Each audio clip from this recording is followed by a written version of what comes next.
Good evening. The school board meeting for October 25th, 2016 is now in session. Pam, roll call, please. Mrs. Belford? Present. Mr. Craig? Present. Mrs. Nisi? Last and final time, present. Mrs. Henderson? Here. And Mr. Ziegler? Here. At this time, I would like to request a moment of silence for three members of our BPS family who recently passed away. Kenneth Welch, a ninth grade student from North Alternative Learning Center. Maddie Montgomery, an instructional assistant at Titusville High. Wyatt Taylor, a third grade student at Palm Bay Academy.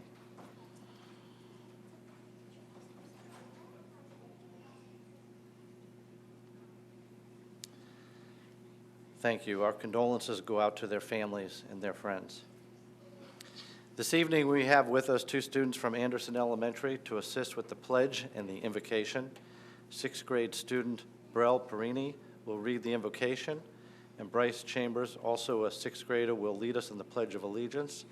I ask that both these students remain at the podium so we have an opportunity to learn more about you after you do the invocation and the pledge. Please step on up, Brell and, Brell and Bryce. Come on up. Go ahead, Brell, with the invocation.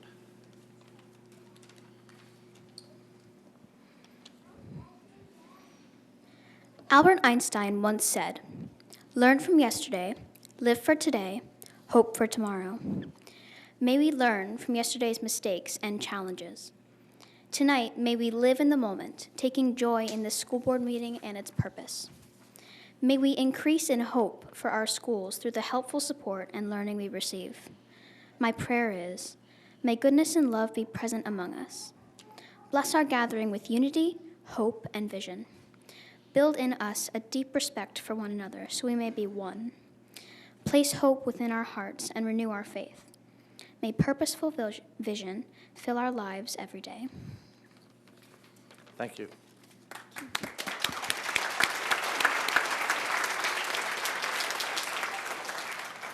Okay, Bryce. May everyone please stand for the Pledge of Allegiance.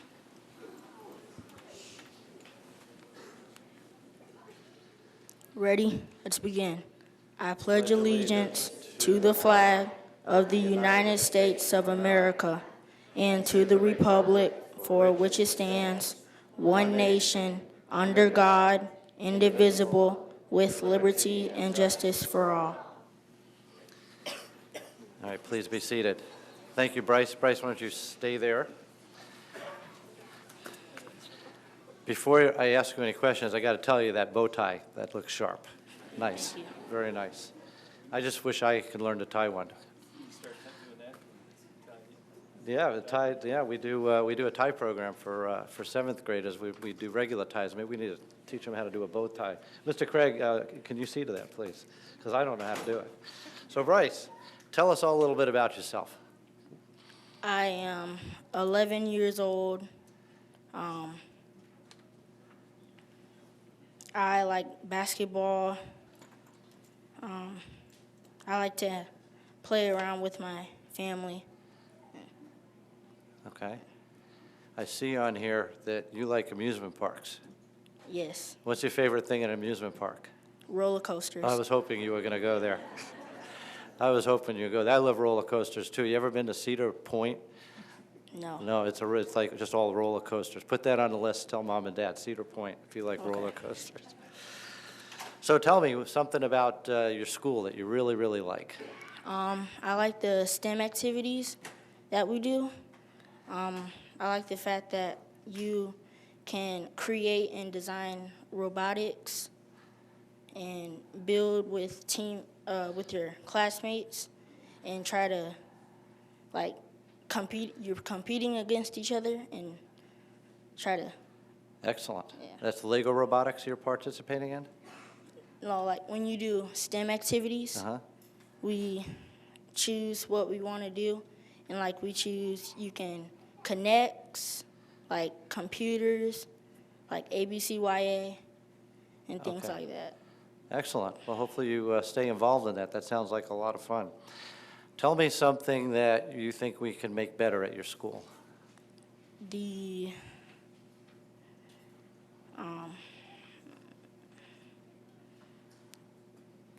maybe you could make the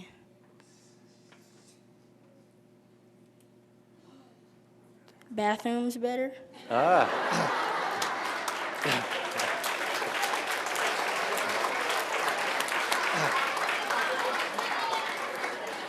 Maybe like, you mean like maybe some marble sinks, some brighter lights, bigger, a couch, Bigger.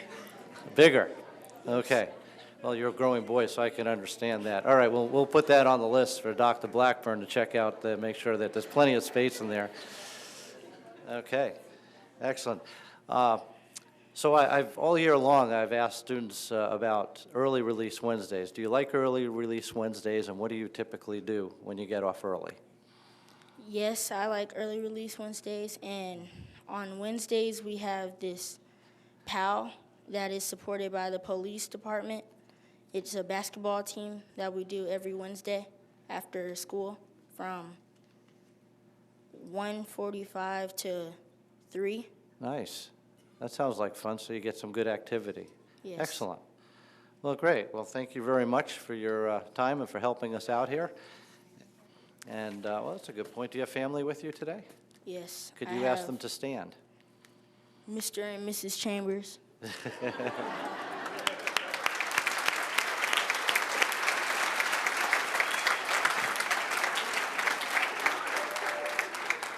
Okay, so I like that, Mr. and Mrs. We're lacking that in society today. Keep it up, that's great. I like that. Thank you very much. You raised a great kid. Okay, then how about Brell, why don't you step up and tell us a little bit about yourself? Hello. Like Bryce, I'm 11 years old, and I will be 12 in 4 days. Looking forward to that. I think some of my hobbies, I love to play the cello, which I did tonight, and I love reading. Excellent, excellent. And I see on here you like archery? Yes, Really? Are you pretty good at that? I'm okay. Are you? Yeah, I went out and tried that a couple months ago, and I couldn't hit the target. Maybe you could tell me what I was doing wrong. I just had a hard enough time pulling the bow back, and you can do that, though, huh? Yeah, you might need to adjust the draw length. Might give you more power. I guess somebody's going to have to explain to me what that is, but I'm going to make a note about that because I need all the help I can get. Excellent. So tell me, do you have any pets? I do have a pet. I have an orange tabby cat named Lucy. An arbor cat named Lucy.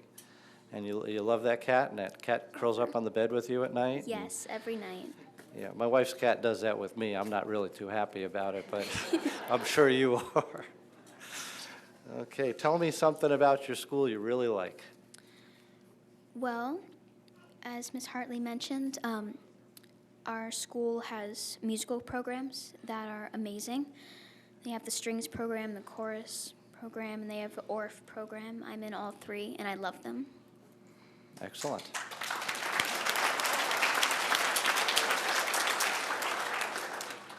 And something we can make better at your school other than the bathrooms? Well, I wish we could make it a K-8 school so I wouldn't have to leave this year. Oh, does the board, so we're trying to figure out how to solve some capacity problems, and we haven't even thought about that configuration. That might be good, that might be bad. That's actually a very pragmatic question. I like that. Maybe there's something to that. So, same question as Bryce. Do you like early release Wednesdays, and what do you do? I do like early release Wednesdays, and it gives me a chance to catch up on projects that are due or homework. I like to do that after school. Wow. So today is my last meeting as chairman, and every student I've asked has liked early release Wednesdays and has done something productive, and has made me feel bad because I was really not productive on my early release Wednesdays. Yes, we had them back then. So, yeah, because I used to go home and cook pancakes. I don't know why, but I used to go home and cook pancakes. Okay, oh, you understand, but I will. So do you have family with you here today? Yes. Have Mr. them stand. Mrs. Perini. All right. Welcome.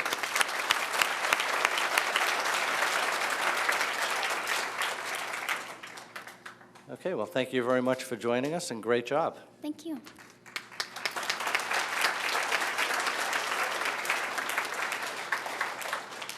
And prior to the board meeting, we have had the pleasure of listening to third grade Anderson ambassadors under the direction of music instructor June Hartley. The students will perform one more number.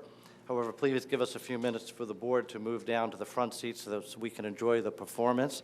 And by the way, the grand old flag was just awesome. You all did a great job on that.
That was amazing, just like the first time. Thank you very much. We'll take a short break while they recess, and we'll be back in a few minutes. Thank you.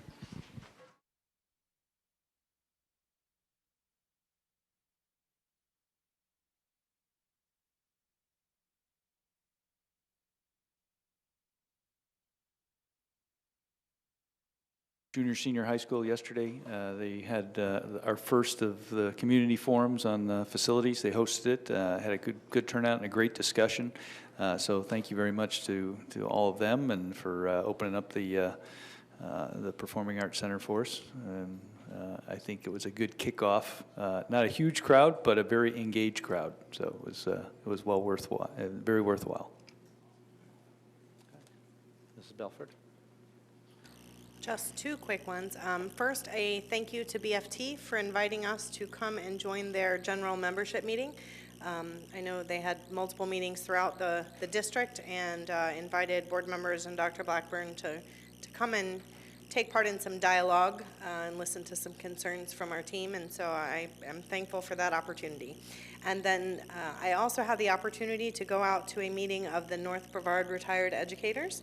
They asked me to attend their, I guess they do a monthly meeting, and great crowd and very eager to continue to partner with us to support education in Brevard County. So thank you to them for the invite and also for their continued passion for education in Brevard.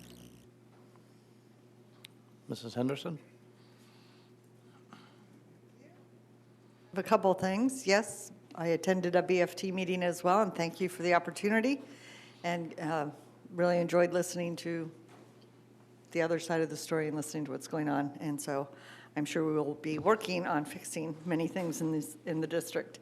The PAL program that the young man was talking about here is indirectly came about because we did the grant with the city of Rockledge and had the resource officers in the school. Then they went back and got the police to come in and do this program with the kids. So it wasn't directly a part of that grant that we partnered with them on, but because we have the resource officers, it made it easier for that program to get started in that school, and it's a great benefit to our kids. So, and on the other front, I attended I want to do a big shout out to the government classes at Rockledge High.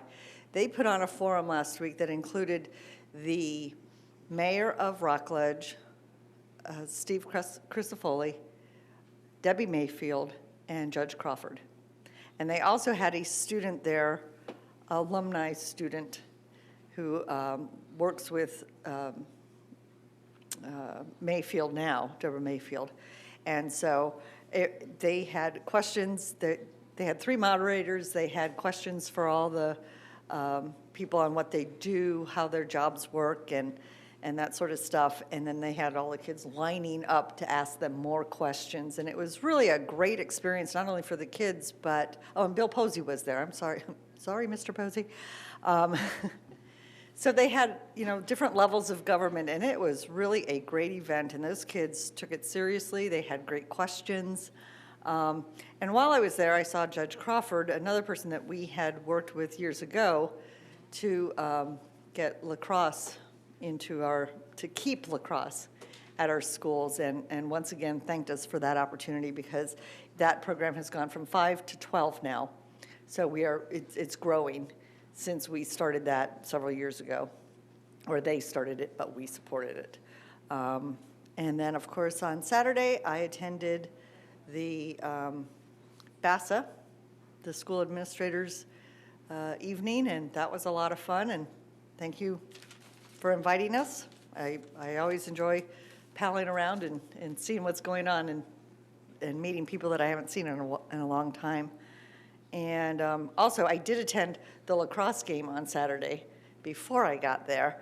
And they had a clinic to begin with, and then they had the Gators versus the UCF Knights. You missed it.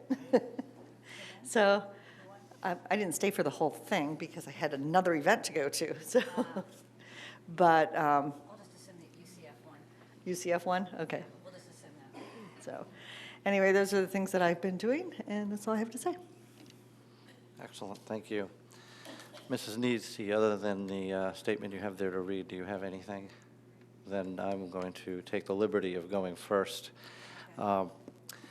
This is the last board meeting of the current elected year, and this is Mrs. Neese's last time sitting up here. And so I wanted to thank her for her past 12 years of service.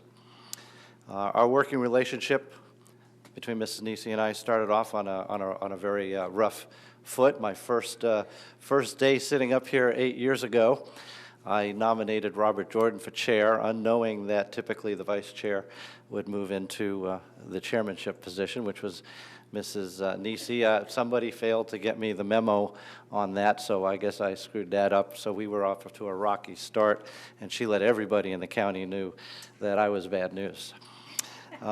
However, I did, I think, redeem myself and nominate you for chair. The following year, which you did a spectacular job, it was a stellar year for you, and you got a lot of great things done. You've accomplished many great things over the years. Just a few, a significant thing is you really helped champion the Boy Scouts coming back into the school. That was very important. The history textbook issue was something that you also led, and was send a message not only to the state but to the country that we weren't going to put up with the stuff in our textbooks. You've also been very passionate about the Library Book Challenge, and finally got that to fruition right here under the wire before you leave. And I need to personally thank you, because although I've had many challenges over the years trying to get staff and the board to move in unique directions with healthcare, I know for a fact I can remember when you finally had the revelation that, you know, we really need to look at this, and with your support, helped change the tide and help us in the right direction. So thank you for that. And also the current board has been very instrumental on moving us in the right direction on healthcare. But I know it started when you jumped on board and helped. Thank you. Most people never know that Mrs. Nisi plays a very significant role in our community in helping to smooth out misperceptions in our community. She's always maintained very strong, trusted relationships with people in our community, leaders, and a lot of our media people. And there have been numerous times that she's reached out to speak to them.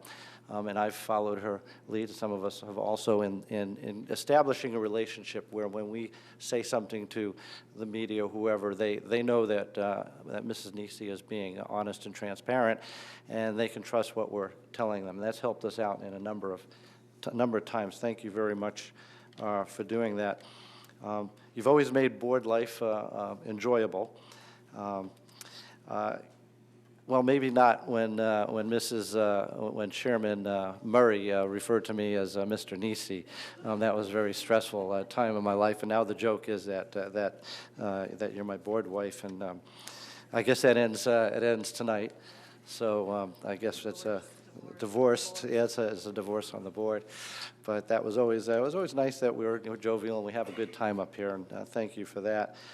Your passion and drive has always been inspirational to me. And I believe that Brevard County is much better off. The students, the staff, the teachers, parents, and of course our taxpayers for everything that you've done over these past 12 years. I know you've been through a lot of ups and downs, and but your passion and your drive has really shown. And thank you for that, for your friendship, and everything that you've done. So thank you for your past 12 years. And if you'd like to step on down here, I have a little something to present to you.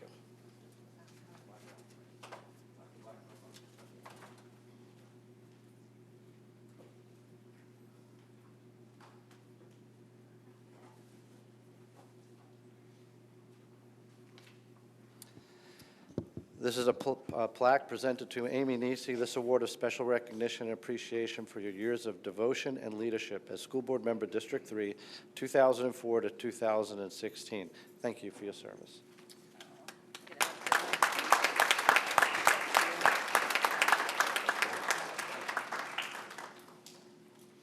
You may stand here, or you see either one. I think we have to go get a picture. Oh, don't they we? want a picture? Okay, stand on the X.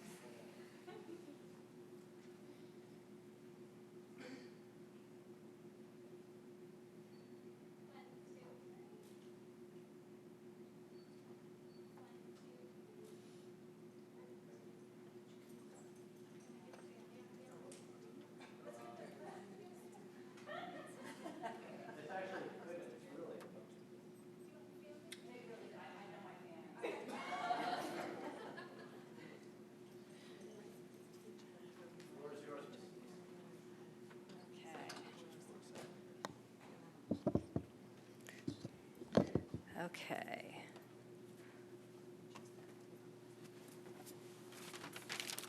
We'll see if it, I've got a clicker.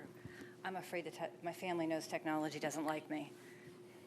I could say, how do I even start this after a speech like that? Thank you, Andy.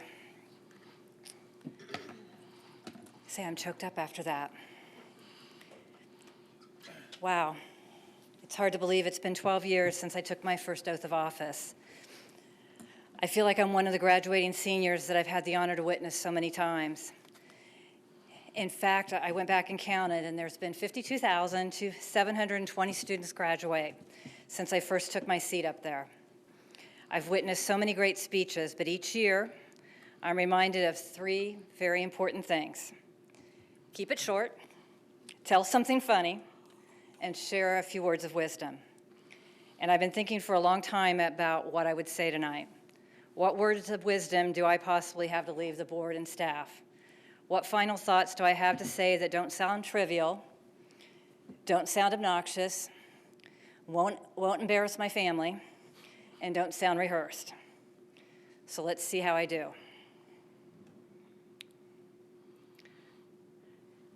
So this first slide is remember your sense of humor. You know you've really stuck your foot in your mouth when you get your own cartoon in Florida today. This cartoon was from 2008. At first, I was absolutely horrified, but then I had to laugh.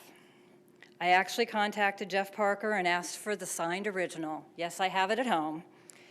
And now he's actually a syndicated cartoonist, so who knows? Maybe it'll be worth some money one day. We all make mistakes and say things wrong at one time or another. But what I learned is that it's okay to laugh at yourself.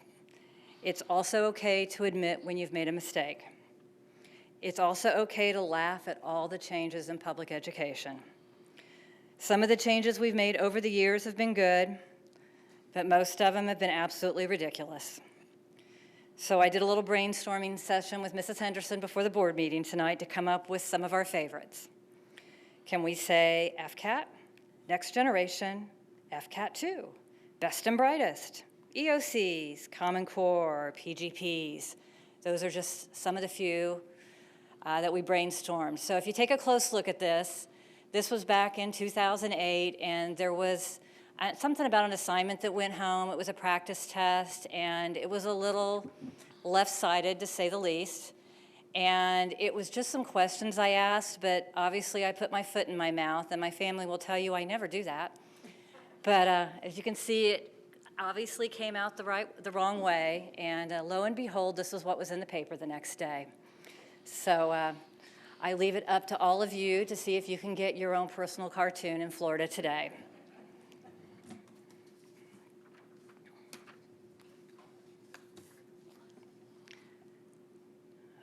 Of course, my pages are now out of order.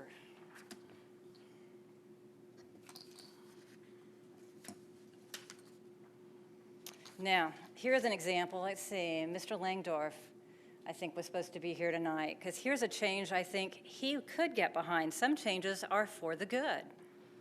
And I think, Marcia, you'll remember this one. Here's one of the first playgrounds that went into a school in Dallas, Texas. This is one of the first playgrounds in 1900. I wonder if there's 9 inches of mulch underneath that one. I wonder if one of our new elementaries, Dr. Blackburn, should have one of these. What do you think? You think I guess I was hoping to see Mark here tonight to see if this one would scare him tonight. But yes, that is actually one of the first playgrounds. So some change is for the better. So for all those people that say, remember the good old days, here's a picture from the good old days.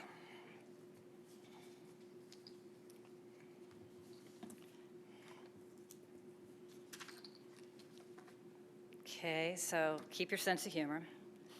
Now moving on to words of wisdom. Okay, we have a saying back behind here. It was that we remember to serve all students with excellence as a standard. And I'd like to tell you a tale of 2 students. Here's the story of this tale of 2 students. The student on the right is our standard high achiever who enrolled in IB from 7th through 12th grade, went on to a 4-year university, graduated, and is now working in a high-tech job and is a productive part of society. This is the mold, as I call it, we typically design our schools for in Brevard Public Schools. Every student in our district has access to this type of program, whether it's through their assigned high school or school of choice. We have IB, Cambridge, West Shore, Edgewood, AP, diploma. We have them everywhere. It doesn't matter, anywhere from Titusville down to Barefoot Bay, you can access one of these programs. This type of student can also pursue an AA degree at the same time while completing their high school diploma. Now take a look at a student on the left. Very bright, intuitive, sensitive, but about as interested in traditional academics as most of us are in taxes and/or statistics. This student also graduated from high school, but it was a struggle. This student did complete a year of college, but it wasn't for him. This young man figured out he's a doer, but he needs to be active with his hands. This student would have had much more fulfilling high school experience if he had had more access to career and technical programs. Although there are many programs listed in our many brochures as career and technical in our district, they're limited to specific high schools, and you have to be assigned to that high school to have access to them. There were no such programs in his high school. There were also outstanding career and technical programs at Eastern Florida State College, but our current articulation agreement only focuses on the AA degrees. This also has nothing to do with family or economics because, as no surprise to many of you, both of these children are my sons. Same home, same family, very different experiences. This is also not about achieving or drive because both of those young men you see are Eagle Scouts. This is about schools needing to go to where the student is and serving the student needs, not the students having to conform to what the schools want or often to what they have available. But please know, and let me be very clear, I'm proud that both of my sons graduated from Brevard Public Schools. In our world today, there's a great deal of anxiety, frustration, anger, and worry. Most of us from all those political parties are worried, even angry, about who our next president may be and what our nation may look like in the future. People are distant, suspicious. We worry about our economy, taxes, what our children's world will look like in the future. The problem is that few of us are going to impact the president or Congress or even our national economy. So what are we to do? Many achievers tend to throw themselves into work with fever and furiousness, try to change the world. And make no mistake, the work of the schools is tremendously important, and we impact thousands of children every day.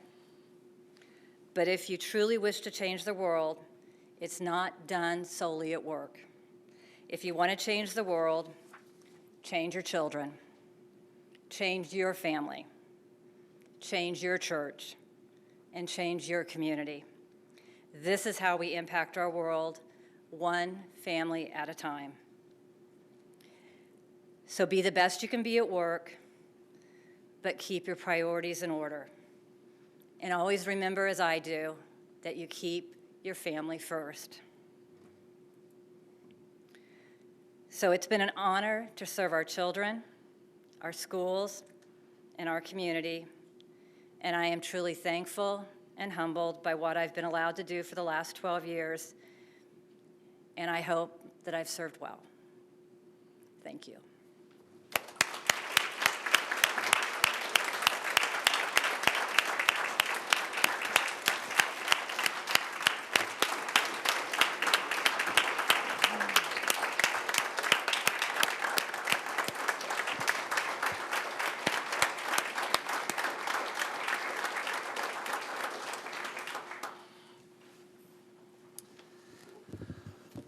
Thank you again, Mrs. Nisi. 12 years.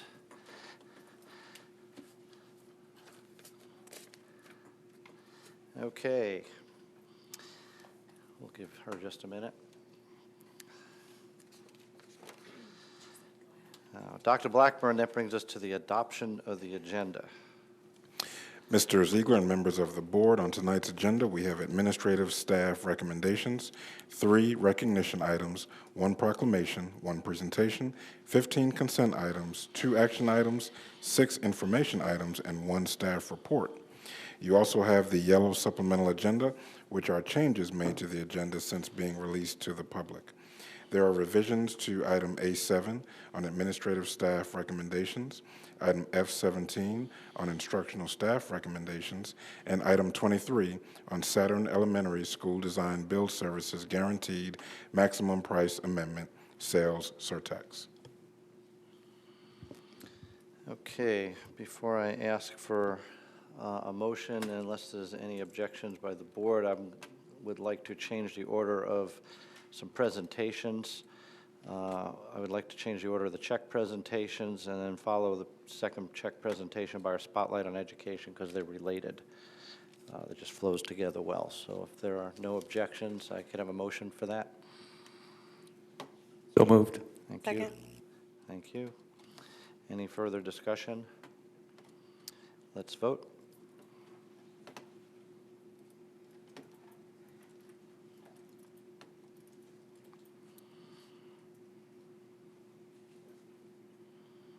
Passes 5-0. Dr. Blackburn, will you please let us know about administrative staff recommendations? Mr. Ziegler and members of the board, there are 5 administrative staff members for you to consider on tonight's agenda. Okay, what are the wishes of the board? Move to approve. Second. All right, moved by Mrs. Belford, second by Mrs. Henderson. Any discussion? Please vote. I think Ms. Nisi should have to make the rest of the motions for the evening since it's her last one. And second. Yeah, 'cause first is.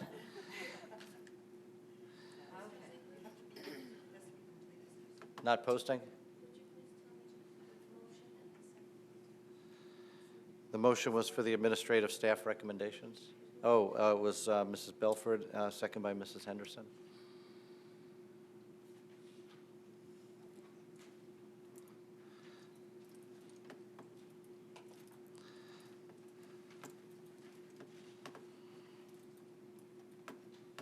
Technology, it's a wonderful thing. There it is, 5-0. Okay, we're getting there. Okay, Dr. Blackburn. I would like to take this opportunity to welcome and recognize one of the administrative staff members that is here with us this evening. Please join me in congratulating Cynthia Moore on her transfer and reclassification from the 10-month assistant principal at Bayside High School to the 12-month assistant principal at Heritage High.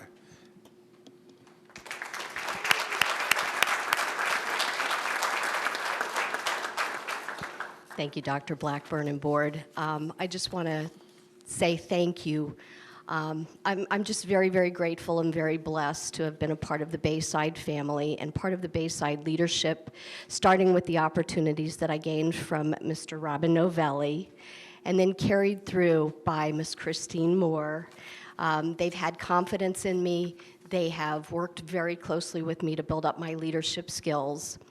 And I just am so honored to have the opportunity now to challenge myself and to become a part of the Heritage family. And in the words of Dr. Harris, it's a great day to be a Panther.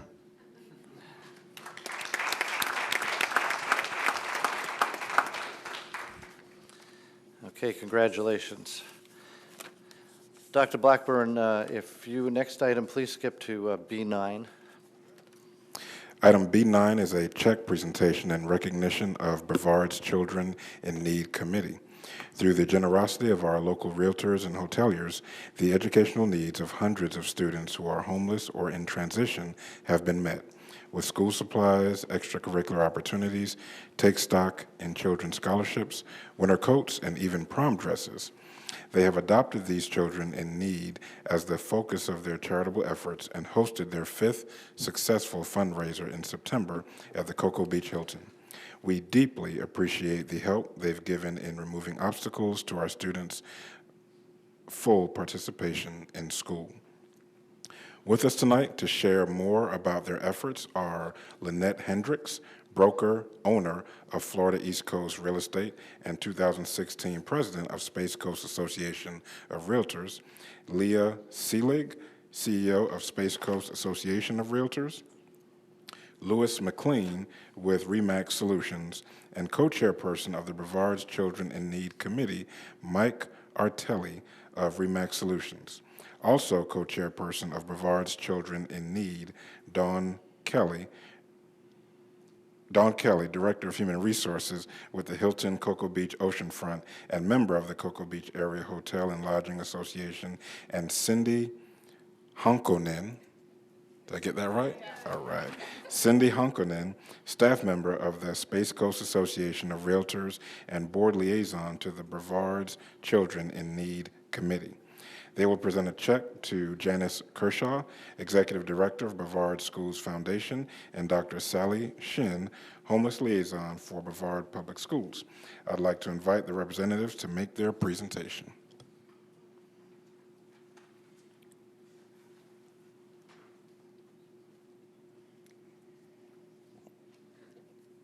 Can you hear me? Good evening once again, Dr. Blackburn and members of the Brevard County School Board. It's a pleasure to once again see you after this is our 5th year, as he said.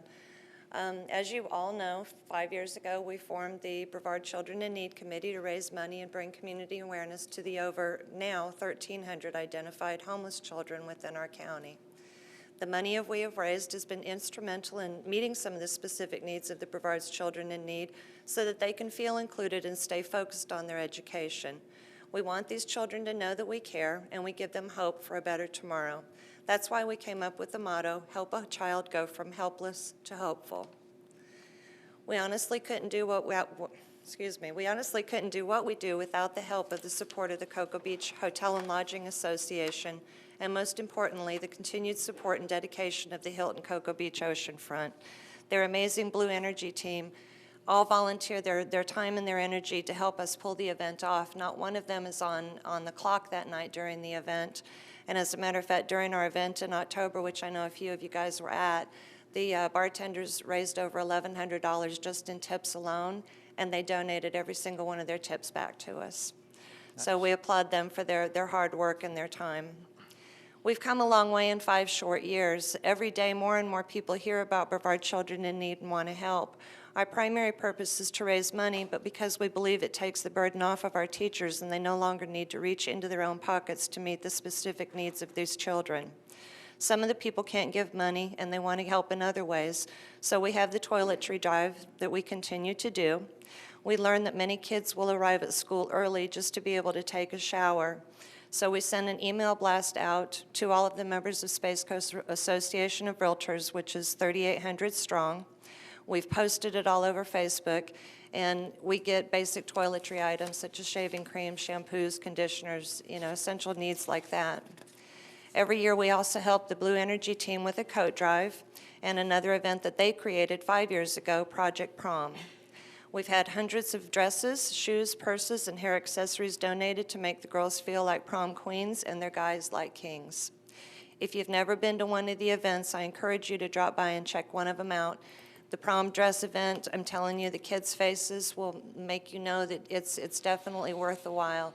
You can just see the encouragement that it gives them, and it makes them feel like they're included, and otherwise they might not have been able to go to the prom, so this at least enables them to have that once-in-a-lifetime opportunity. Even if they don't have a good time, they can say that they went. Our September event at the Hilton was once again a huge success, and everyone had a great time. Such hard work and dedication goes into putting these events off all year.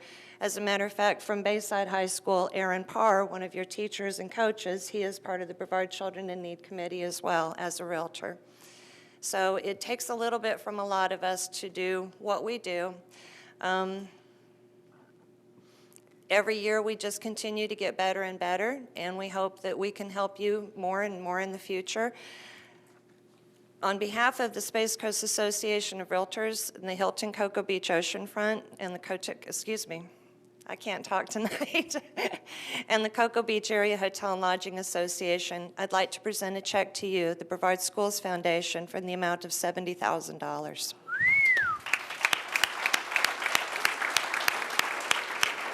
Wow. There's just one more little thing that we'd like to do also. We understand that Janice Kershaw, with the Take Stock program, we know that that is the scholarship program, and we understand that the state matches that dollar by dollar, and every year out of the money that we raise, we do take some of that money and we ask Janice to use it toward scholarships. This year, out of the money that we've raised, we would like for the Take Stock program to receive $20,000 of that money, please. That's it. Janice? Thank you, Dr. Blackburn and Mr. Ziegler. Would you like to join us at the podium for a photo? And before we do that, I just want to say thank you so much to the Realtors. Your group continues to selflessly give of yourselves to make sure that these students, despite their difficult circumstances, are given every opportunity to have a memorable and meaningful school experience. It means a lot to them and to us to be able to bolster the scarce resources with dollars that you work so hard to raise. And to think that this all started with Louise and a phone call she made to our office about 5 years ago, and it just has blossomed from there. I guess we'll take the picture, Sally, and then I'll introduce Dr. Shin to say a few words about how this funding has impacted the students here.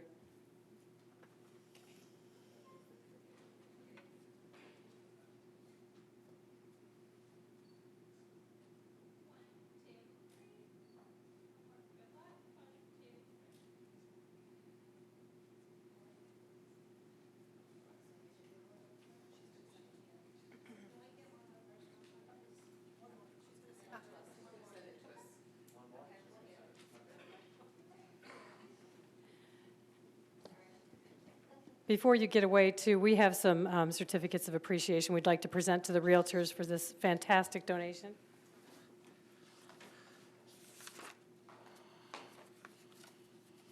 To the Brevard Children's in Need Committee. Louise, I'll let you do the honors of distributing these. One to the Cocoa Beach Area Hotel and Lodging Association, and also to the Space Coast Association of Realtors. But I do think it's important that we hear from the homeless liaison for the school district about just how impactful these dollars are to our students. Dr. Sally Shin. It's hard to keep it to a minimum standard, however, but I speak for 96 school-based liaisons and 1,973 homeless students from 2016. We want to thank the Space Coast Association of Realtors and the Hilton Oceanfront Cocoa Beach. Healing the social and emotional scars of homelessness is not a simple task. What many of these children endure can cause a lifetime of difficulties and, at the very least, a loss of human potential. The funds that have been provided for our homeless students have been a bright light in the lives of now, literally thousands of our children and their parents. To be included, not excluded, to be included in all that school has to offer every day in every way brings a tangible hope to our homeless students. The actions of this group have elevated the academic, social, and future option for our homeless students in dramatic ways. A small way, to us maybe, but not. We've had over, not just homeless students, we've had over 880 students in the last year and a half receive donated clothing and hygiene products from the beginnings of their efforts. We are very grateful for the other thing that they do, and that is they are models of social responsibility. They have influenced many civic groups, churches, and even their own children who have established dramatic things in their own schools. We're grateful. And I think this audience should also know that the national recognition that this group is getting on Monday, next Monday, the National Association of Education for Homeless Youth and Children will honor Louise McLean as a national selection for a child advocate for homeless students across our country. Louise and this great committee and this fine group are wonderful assets to our community. Thank you.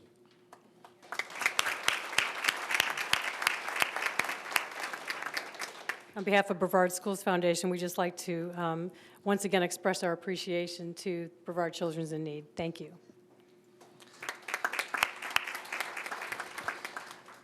Thank you, that's amazing, and if there's anything this board can help you in the future with, just let us know.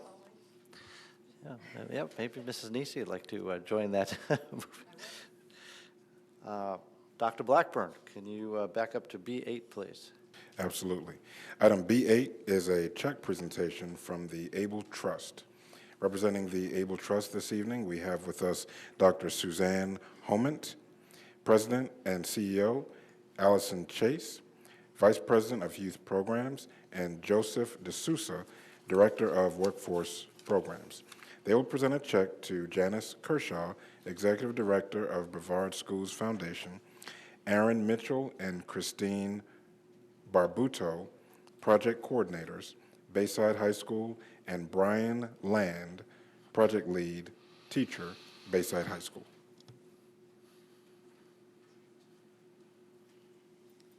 Thank you again, and unfortunately, Allison Chase with the Able Trust was unable to be here tonight, but we do have Dr. Homent and Joseph D'Souza with us.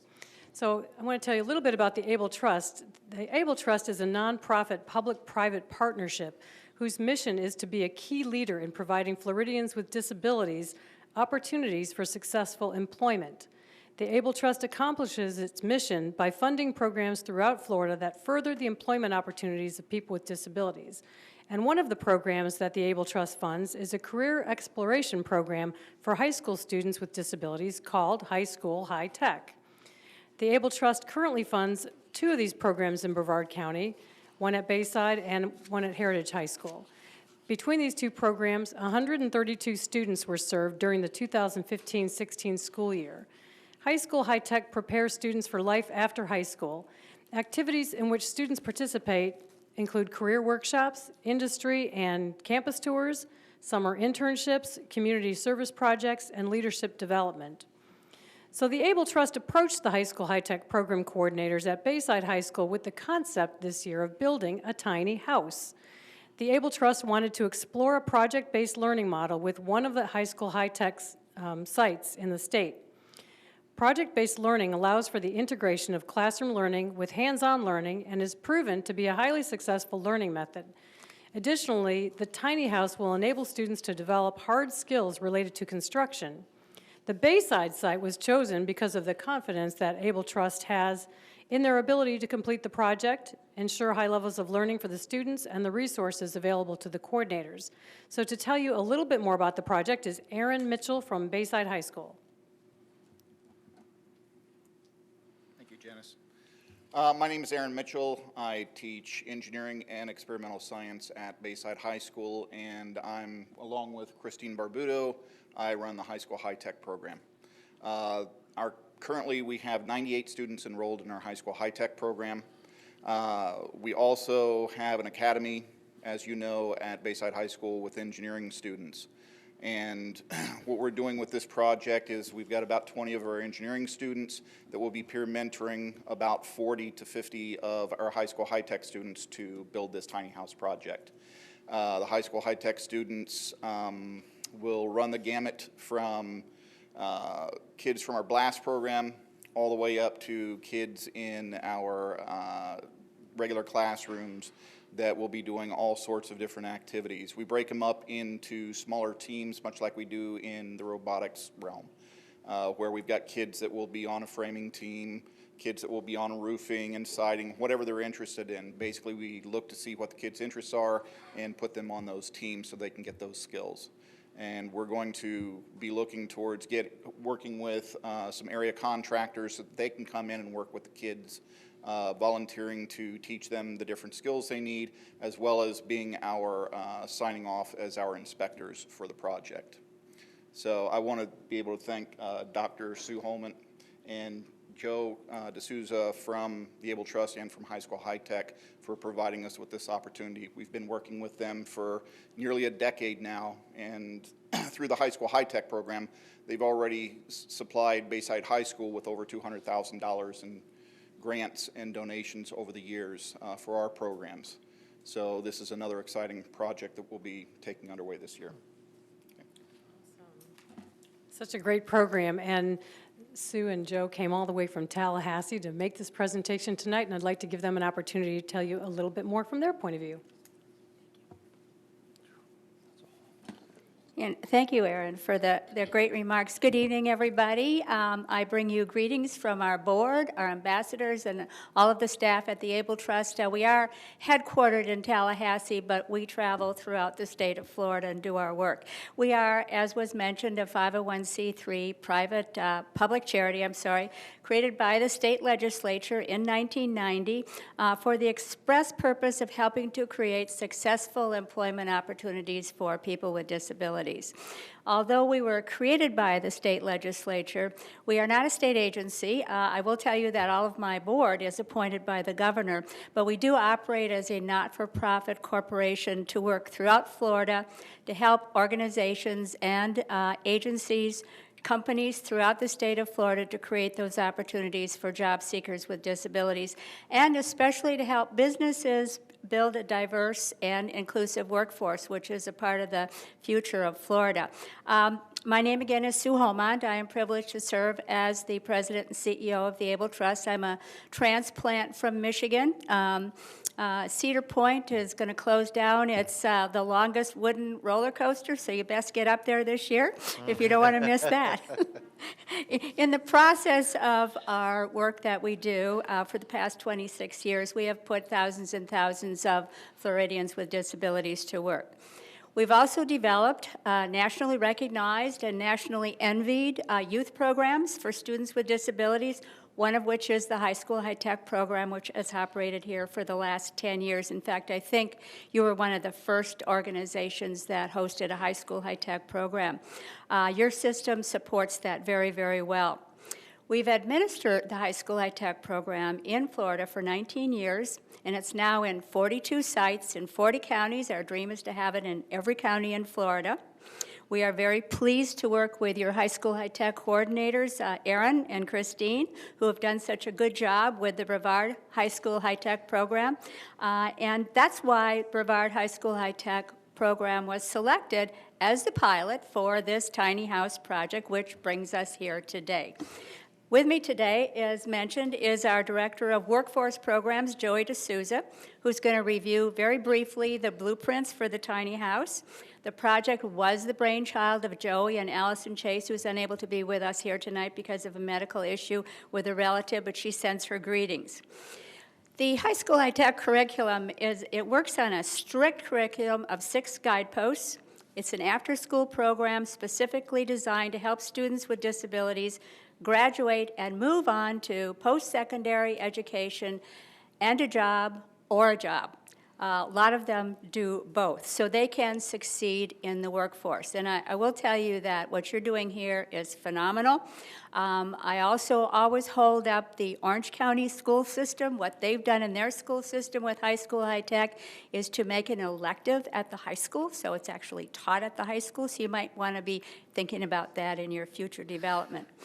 Last year, we added a 6th guidepost, communications, because we realized that some of our students were having trouble communicating without a keyboard in front of them.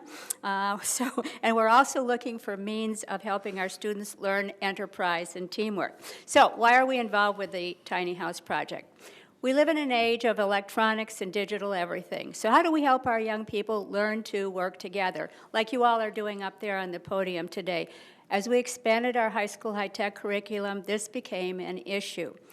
Students with disabilities have the extra challenge of their disability as they plan to enter the workforce. Thus, any extra skill or workforce value that we can give them will give them an edge as they pursue their career of choice. And then they also have the extra and what I call major challenge regarding the many misperceptions of their abilities as they enter, compete in, and advance in their careers. Thus, this project, this Tiny House Project, we believe will help your students to learn the benefits of teamwork and how to make decisions to create a quality product, which is a major step to us in the right direction for helping these young students with disabilities. This is our state pilot for this type of project, and we are very grateful that this school board has agreed to support the project. Thank you very much for supporting this and for being pioneers with this project. In a moment, it'll be my pleasure to present you with another check beyond the High School High Tech checks that we present to support the cost of this project. But first, Joey's going to just take 1 minute and tell you a little bit about the blueprints held here by one of our great High School High Tech students. We're actually going to have a group of, you guys are lucky enough to have a group of student leaders who are working on this project who are going to come up and talk to you more about the project and their high school high tech experiences. But it truly is a tiny house. It's being built on a trailer, a whopping 300 square feet of livable space for all your activities and things you would like to do in your tiny house. It's actually on 2 levels, a main floor and then a sleeping loft. So very luxurious. apparently is a very new trend. There's all sorts of shows dedicated to on HGTV just to tiny homes. So really setting some trends here. And I checked out in the lobby there. The first floor apparently is 100 square feet, and the top floor may have 100 square feet where the bedroom is, so 300 square feet. And we did find out in this process that there are ADA guidelines for bathrooms and for creating a tiny house. So this will be built to ADA guidelines so that a person with a disability can live there. So with that, it is my pleasure to present the school board with a check for $26,000 in addition to our other high school high-tech contributions to your organization to help fund this project. And thank you again for being pioneers. Thank you.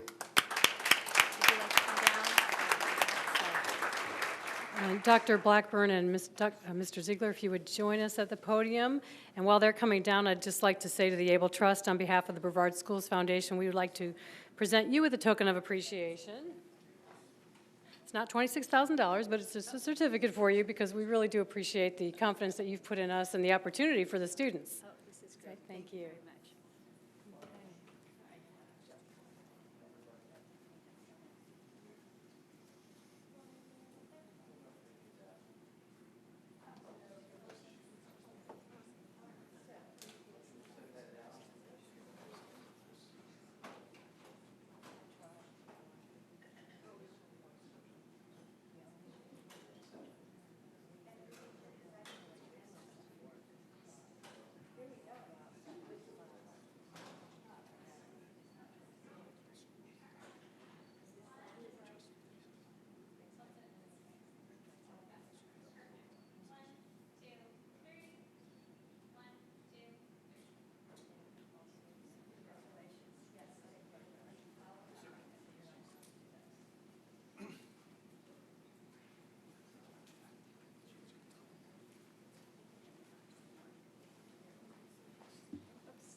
Thank you again. Thank you. That's pretty exciting. I'm looking forward to seeing that tiny house, assuming that anybody can fit into it. That'll be interesting. Okay, I'd like to follow that up with our Spotlight on Education, Dr. Blackburn. Featured as our Spotlight on Education segment is Bayside High School, whose presentation will highlight their school's high school tech program. I would like to ask Dr. Laura Reinhardt, Assistant Superintendent of Secondary Leading and Learning, to make the introductions. Dr. Reinhardt. Thank you, Dr. Blackburn and members of the board. You've heard quite a bit about it already, but this program offers students with disabilities opportunities to participate in career readiness activities, including mock interviews, internships, field trips to local businesses, and college campus visits. This year's special project includes building a tiny house through a special grant from the Able Trust that you just heard about. I have to say, my husband was quite excited and was ready to come over and see this tiny house, so we're excited to see it get going. Please welcome Bayside High School's principal, Chris Moore, and her staff. We have with her this evening Erin Mitchell, who's the engineering teacher that you have already met, Brian Landy, also another teacher, Christine Barbuto, the ESC counselor, Greg Henry, the student, Darian Trombley, a student, Brooke Kyle, another student, Luke Geiger, a student, and Ryan Mize, a student. Please welcome Bayside.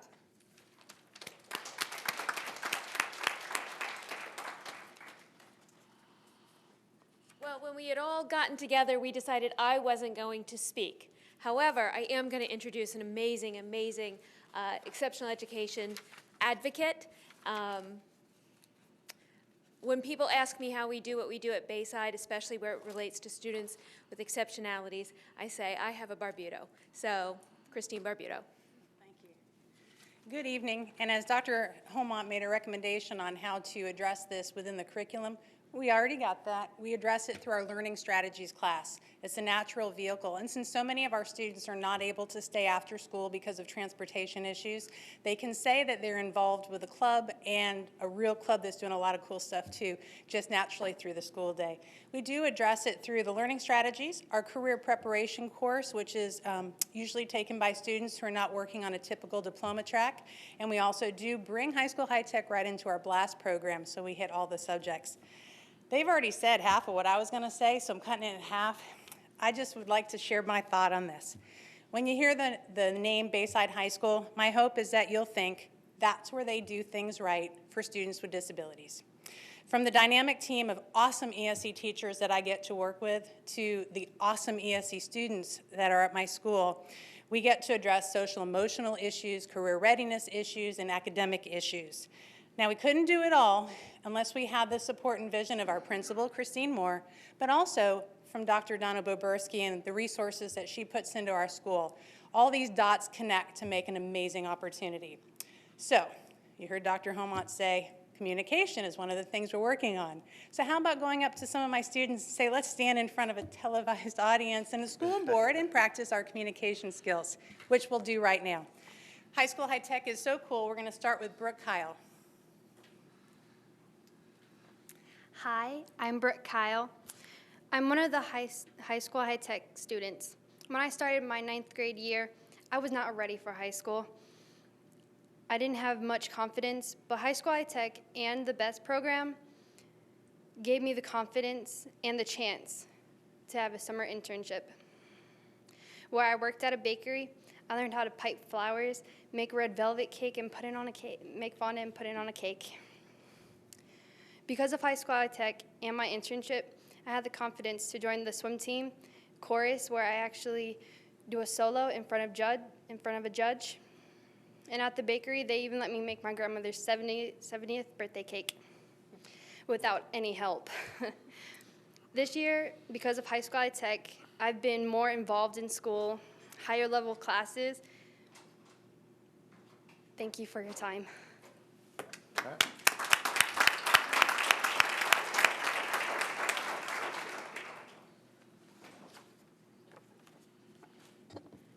Hi, my name is Greg Henry. Ever since I was a little kid, I wanted to help people. When I was a freshman, I took a career assessment to High School High Tech, and the results showed physical therapy as one of my top 3 career areas. This past summer, I had a chance to do an internship at a chiropractor's office where I got to develop my communication skills by answering phones and where I got to work with patients. I love my internship. I got to keep busy with this opportunity. High School High Tech even paid me. I have a real experience to put on my resume, and I was hired for a real part-time job at the chiropractor's office, working 1 day a week. High School High Tech did for me was amazing.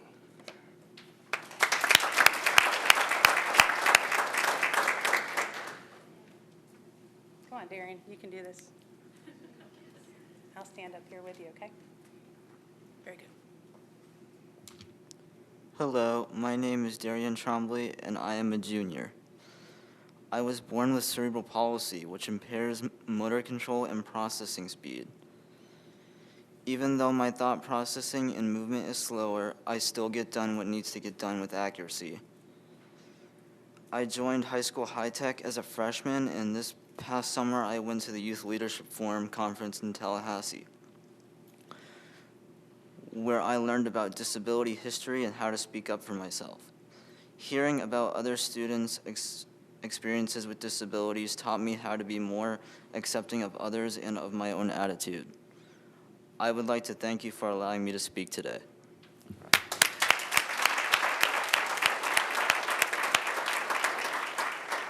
And finally, we have our student president of the Tiny House Project.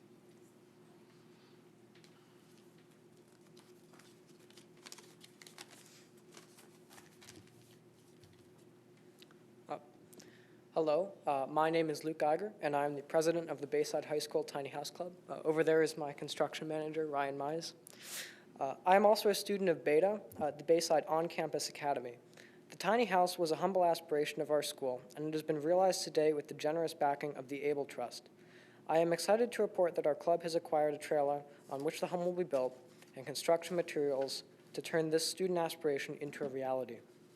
The tiny house not only symbolizes smaller living, but the potential of all of Bayside students and the progress of our school to achieve something great. Every meeting, I am pleased to see new faces and hear lively discussion. I hope not only for this project to change our school, but also to morph and grow elsewhere in order to touch the hearts and minds of many others. I thank the Able Trust's righteous support of our project, and I celebrate the coming together of Bayside High School and hope today inspires all of you here for tomorrow. Thank you.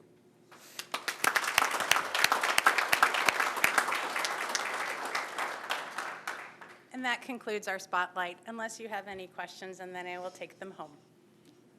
Anybody have anything? Just thank you. It was awesome. Great presentation, and all of you, congratulations and good luck. I can't wait to come see it. Mrs. Henderson? I can't wait to come see it as well. And I want to thank you, students. You did an awesome job in communicating with us, so you are doing something right, and we really appreciate it. Thank you. I do have a question. So are they getting involved in the design? Are they getting involved in building? And what aspects will they participate in of the project? Yes, and everything. Wow, that's impressive. Great job. I was paying attention. The blueprint is actually designed by a Bayside High student, and our students with disabilities are being paired up, mentored, or taking the lead as some of the small team groups. Okay, but but you also said there are certain like bathroom compliance issues and things for ADA that you're helping them accommodate in this small facility? Yes, we have a requirement in our memorandum of agreement with the Able Trust to make sure we incorporate at least 5 disability accessible features. Our students with disabilities will be the ones who research what features they might want to incorporate, and then the whole club as a whole will decide on which ones to incorporate. Okay, very, very impressive. Thank you. Thank you.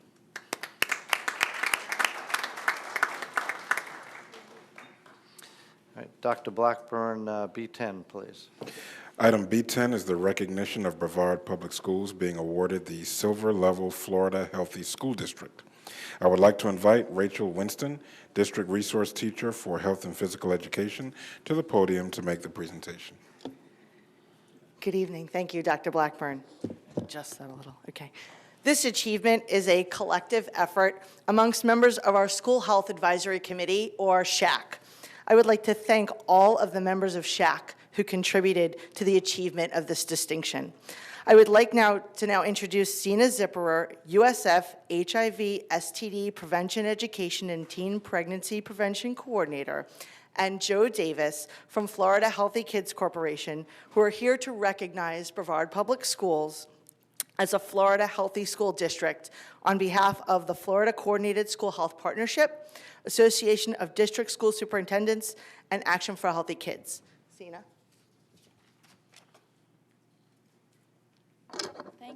Thank you, Rachel. I am really pleased to be in Brevard County this evening and to hear about all the wonderful things that are going on in Brevard County. And Brevard County is one of our partner districts in our school-based HIV, STD, and teen pregnancy prevention project. And we recognize the work in family life instruction as a model for the state, for our 12 partner districts, as well as the state.